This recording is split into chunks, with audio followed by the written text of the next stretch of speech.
Hello learners, welcome back to our channel Urvashi Sharma's classes. आज की हम इस क्लास में नेशनल इनकम का चैप्टर डिस्कस करेंगे और उन सभी एक्सपेक्टेड क्वेश्चंस को प्रैक्टिस करेंगे जो बोर्ड एग्जामिनेशन के लिए बहुत इम्पॉर्टेंट है। तो स्टार्ट करते हैं। सबसे पहला टॉपिक जो कि बहुत कॉमन है, एक बेसिक क्वेश्चन है जो सबको पता होना चाहिए। What do you mean about national income?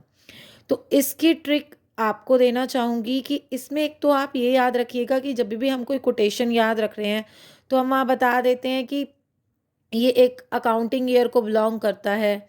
साथ में इसमें आपको ये याद रखना होगा कि नेशनल इनकम ये सम टोटल होता है किसका? फैक्टर इनकम का, जो किसके थ्रू अर्न की जा रही है? Normal resident of a country.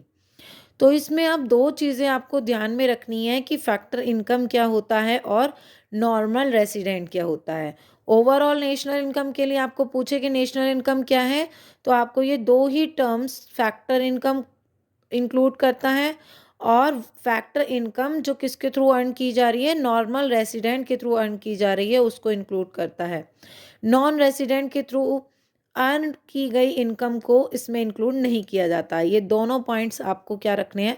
Mind में सेट रखने हैं। ये कोटेशन आपकी हो गई, लेकिन यहीं से दो क्वेश्चन हमारा ओरिजिन होते हैं। फैक्टर इनकम क्या है और नॉर्मल रेसिडेंट क्या है? तो factor income are the payments made by the producing units to the household, यानी कि जो प्रोड्यूसर है या लाइक फर्म है, फर्म हाउस होल्ड को जो पेमेंट दे रहा है फॉर रेंडरिंग देयर सर्विसेज, वो इनकम क्या कहलाएगी? Factor income. फैक्टर इनकम को हम अर्न इनकम बोलते हैं। आप एक छोटा सा एग्जांपल समझिए। अभी हमने सेकंड चैप्टर में रियल फ्लो और मनी फ्लो किया था। तो रियल फ्लो में क्या हो रहा था? हाउस होल्ड अपनी सर्विसेज दे रहा था, factor services, land, labour, capital और एंटरप्रीनियरशिप के रूप में किसको दे रहा था? फर्म को दे रहा था। उसके बाद फर्म मनी फ्लो में क्या कर रहा था? पेमेंट कर रहा था। तो जिसने लेसन सेकंड में वो वीडियो अच्छे से समझा है उसको यहाँ दिक्कत ही नहीं आएगी कि फैक्टर इनकम क्या होती है। ये फैक्टर पेमेंट्स होती हैं जो फर्म के थ्रू किसको दी जाती हैं? हाउस होल्ड को दी जाती हैं, बिकॉज उन्होंने क्या प्रोवाइड कराई है? सर्विसेज प्रोवाइड की है। तो यहाँ पे इनकम को समझने के साथ साथ हमें एक क्वेश्चन को और समझना होगा और वो है हमारा ट्रांसफ़र इनकम। ये क्वेश्चन जनरली पूछ लिया जाता है कि फैक्टर इनकम और ट्रांसफ़र इनकम में क्या डिफरेंस है। तो हमेशा याद रखिएगा, फैक्टर इनकम हमारी अर्न इनकम होती है और ट्रांसफ़र इनकम हमारी अनअर्न इनकम होती है, जो हमें एज अ हेल्प या डोनेशन मिलती है। फैक्टर इनकम को अभी आपको पढ़ाया ही गया है कि फैक्टर इनकम जो भी हाउस होल्ड फर्म को यानी कि प्रोड्यूसिंग यूनिट को अपनी सर्विसेज प्रोवाइड कराता है, उसके बदले में जो पेमेंट्स उसको मिलती है, इंटरेस्ट, प्रॉफिट, रेंट, वेजेस के रूप में या कंपनसेशन ऑफ एम्प्लॉयज़ के रूप में, वो होती है हमारी factor income.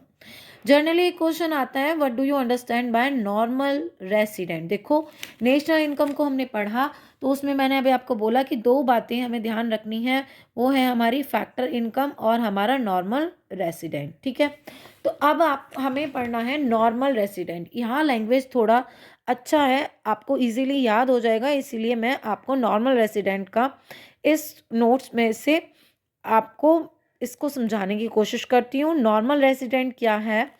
One who ordinary resides in the country concerned and whose centre of economic interest lies in that country. कोई भी वो पर्सन जो 1 ईयर या उससे ज़्यादा टाइम के लिए किसी भी कंसर्न कंट्री में रह रहा है और उसका इकोनॉमिक इंटरेस्ट भी उसी कंट्री में बना हुआ है। What do you mean by the economic interest? Economic interest like वो कंजप्शन वहीं कर रहा है, इन्वेस्टमेंट वहीं कर रहा है, प्रोडक्शन एक्टिविटी वहीं कर रहा है। ठीक है, तो following point should be noted. Like normal resident क्या होगा? कोई भी इंडिविजुअल हो सकता है, कोई भी इंस्टीट्यूशन हो सकता है। ठीक है, वो पर्सन या इंस्टीट्यूशन उसका economic interest to concern country में बना होना चाहिए और इकोनॉमिक इंटरेस्ट प्रोडक्शन, कंजप्शन और इन्वेस्टमेंट के रूप में होता है। ठीक है, it is not necessary the normal resident of a country is also a citizen of that country. ज़रूरी नहीं है नॉर्मल रेसिडेंट का मतलब ये नहीं है कि वो पर्सन उसी कंट्री का सिटीजन होगा। जैसे कि एक एग्जांपल बताया गया है कि Indian is living in USA for more than 1 year and his center of economic interest line in that country, he would be deemed as the normal resident of USA। एक person है, India का है, citizen India का है, लेकिन उसका economic interest 1 year से ज़्यादा कहाँ बना हुआ है, यूएसए में बना हुआ है, तो वो क्या कहलाएगा बेटा, वो नॉर्मल रेसिडेंट कहलाएगा यूएसए का। नेक्स्ट वीडियो में आपको न्यूमेरिकल क्वेश्चंस प्रोवाइड कराऊंगी और ये सभी क्वेश्चंस बहुत इम्पॉर्टेंट है। एक और चीज़ है, वो है हमारी डोमेस्टिक टेरिटरी, और उसको हम थोड़ा सा और डिस्कस कर लेते हैं।